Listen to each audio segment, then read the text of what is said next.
선물거래 첫 번째 시간에는 선물거래에 대해 간략하고 쉽게 설명해 드리려고 합니다. 선물거래를 알기 위해서는 먼저 현물거래와 선도거래를 아셔야 합니다. 현물거래에서 현물이란 매매계약 성립 시에 이미 존재하는 상품을 가리킵니다. 현물거래는 실물거래 또는 직물거래라고도 하는데요. 일상생활에서 물건을 살 때 결제를 완료하면 그 즉시 물건의 소유가 넘어오는 것이 바로 현물거래입니다. 한편 선도거래는 당사자들이 사전에 합의된 가격으로 일정한 미래 시점에 거래하기로 약속하는 것을 말합니다. 미래의 자산을 매매해야 하는 사람들은 항상 자산 가격 변동의 위험에 직면하게 되는데요. 구매자에게는 미래의 물건 가격이 오를 위험이 존재하고 판매자의 경우는 물건 가격이 하락할 위험을 안게 됩니다. 선도거래는 이런 자산의 가격 변동에서 오는 위험을 사전에 방지하기 위해서 탄생한 거래입니다. 예를 들어 보겠습니다. A라는 사람이 어떤 물건을 1년 후 1,000원에 구매하기를 원한다고 가정해 보겠습니다.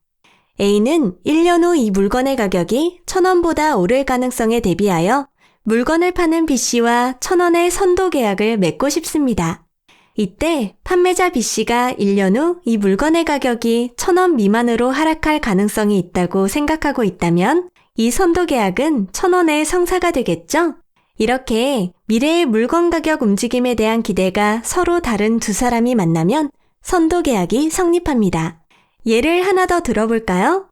A라는 사람은 돈가스 식당을 운영하고 있습니다. 돈가스의 메인 재료인 돼지고기의 도매 가격은 현재 킬로그램당 3,000원이라고 가정하겠습니다. 만약 도매로 구입하는 돼지고기의 가격이 오르면 식당은 단가를 올리지 않는 이상 손실을 보게 됩니다. 도매가가 오르면 마진이 적어질 것이기 때문입니다. 그런데 어느 날 TV에서 돼지고기의 수입이 축소될 거라는 뉴스가 나옵니다. 향후에 돼지고기의 가격이 상승할 위험이 발생한 거죠. A씨는 고깃값 상승의 위험을 방지하기 위해서 도매상인 B씨에게 1개월 후에도 고기를 킬로그램당 3,000원에 자신에게 팔아달라고 요청합니다. 그런데 도매상 B씨는 뉴스와 상관없이 1개월 후 고기 가격이 하락할 것으로 생각합니다. 그래서 B씨는 A의 요청대로 1개월 후에 고기를 킬로그램당 3,000원에 팔기로 약속합니다. 이 약속에 따라 A씨는 1개월 후 돼지고기의 시장 가격이 상승하더라도 걱정 없이 현재 시점에 약속한 금액인 3,000원으로 고기를 구매할 수 있게 되었고, 도매상인 B씨도 1개월 후 가격이 하락하더라도 걱정 없이 현재 시점에 약속한 금액인 3,000원의 고기를 팔 수 있게 되었습니다. 두 사람의 필요가 맞아떨어진 것입니다. 이 경우 만약 1개월 후 킬로그램당 3,000원 하던 고깃값이 4,000원으로 상승했다면 A씨는 1,000원의 수익을 보는 것이고 도매상인 B씨는 1,000원의 손실을 보게 될 것입니다. 반대로 1개월 후 킬로그램당 2,000원으로 하락하였다면 A는 1,000원의 손실을 보게 될 것이고 도매상인은 1,000원의 수익을 보게 될 것입니다. 이처럼 당사자 간에 합의된 가격으로 미래 시점의 거래를 약속하는 것을 선도거래라고 합니다. 그런데 이런 선도거래에는 큰 문제가 있습니다. 선도거래는 당사자 간의 사적인 약속이기 때문에 당사자 일방이 약속을 이행하지 않으면 강제할 방법이 없다는 것입니다. 이런 문제들을 보완하기 위해서 나온 것이 바로 선물거래입니다. 선물거래는 선도거래가 가지고 있는 단점을 없애고 거래를 표준화했습니다. 또한 공인된 선물거래소를 만들어 공식적으로 거래하도록 만들었습니다. 사람들은 이제 이 선물거래소를 통해 안심하고 거래를 할 수 있게 된 것입니다. 그럼 지금부터는 선물 상품을 직접 보면서 설명해 드리겠습니다. 화면에 나오는 프로그램은 키움증권의 HTS 프로그램입니다. 앞에서 예로 들었던 돼지고기는 선물 시장에도 존재하는데요. 영어로는 린호그입니다. 린호그를 찾으시려면 좌측 돋보기에 화면 번호 0603을 입력하시면 차트 확인이 가능합니다.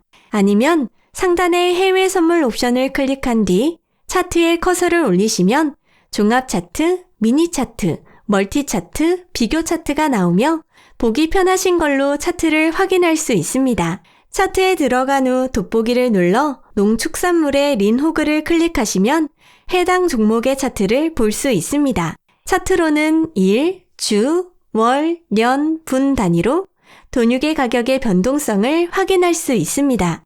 이제 본격적으로 선물 투자는 어떻게 하면 되는지 말씀드리겠습니다.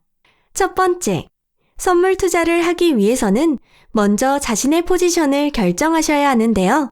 포지션에는 매수와 매도 포지션 두 가지가 있습니다. 만약 여러분이 미래의 돈육 가격이 상승할 거라고 생각하시면 매수 포지션을 선택하시고 반대로 가격이 하락할 거라고 생각한다면 매도 포지션을 선택하시면 됩니다. 선물 거래에서 매수 포지션은 상품의 가격이 상승할 때 수익을 볼 수 있으며 매도 포지션은 가격이 하락할 때 수익을 볼 수 있다는 점 꼭 기억하시기 바랍니다. 두 번째, 선물 거래에는 만기일이 존재합니다. 만기일은 선물 상품의 계약이 종료돼 인수 및 인도가 이루어지는 시점을 말하는데요. 만기일에 가까운 선물 계약은 근월물, 만기일이 많이 남은 계약은 원월물이라고 부릅니다.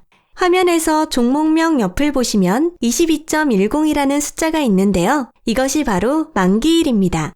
2022년 10월 31일에 최종 결제가 이루어진다는 뜻이겠죠?